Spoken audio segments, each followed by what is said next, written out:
तो साप पकडतो, पण खरं तर हातात साप नसतो, तर जीव असतो.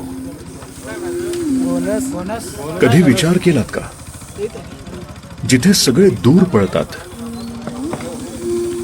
तिथे कोणीतरी धाव घेतो. एकाकी निस्वार्थ जीवाची पर्वा न करता. कुणाबद्दल बोलतोय मी? हो, बरोबर ओळखलं. तो सर्पमित्र असतो. एका फोनवर धावत येणारा, कधी गावात, कधी शहरात, कधी शेतात. लोकांच्या भीतीचा सामना तो करतो, पण त्याच्या स्वतःच्या भीतीसाठी कोणताच सरकारचा हेल्पलाईन नंबर नसतो. ना अपघात विमा असतो, ना पगार, ना कुटुंबासाठी आधार, ना सिक्युरिटी, काहीही नाही. फक्त ध्येय जीव वाचवायचा, माणसाचाही आणि सापाचाही. कोणीतरी आई वडिलांचा मुलगा असतो,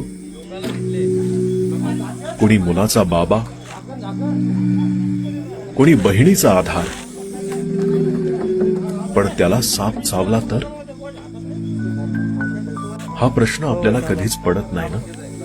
आणि पडला तरी काय फरक पडतो? साप आपल्याला थोडी चावतोय. तोच का गेला होता तिथे मरायला? साप पकडतो म्हणे, चावला आणि मेला, असं म्हणून आपण आपापल्या कामाला मोकळे होतो. हो ना? असंच वागलं पाहिजे ना यांच्यासोबत. सर्पमित्र मोठ्या घरातून नाहीयेत.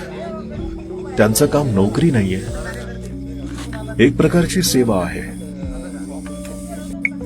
आणि हे करताना अनेकांना आपला जीव गमवावा लागतो, एव्हाना गमावला देखील आहे. आज आपल्या सगळ्यांसाठी एक प्रश्न आहे. याचं उत्तर कमेंट बॉक्स मध्ये द्यायला विसरू नका. तुमच्या आत माणूस जिवंत असेल तर नक्कीच कराल कमेंट या सर्पमित्रांसाठी. आणि तो प्रश्न असा आहे, साप दिसल्यावर त्याची आठवण येते, आपला जीव वाचतो, पण त्याच्या जीवाचं काय? त्याच्या जीवाला किंमत असते का हो? या प्रश्नाचं उत्तर मला हवंय. तेवढीच थोडीशी उभारी मिळेल.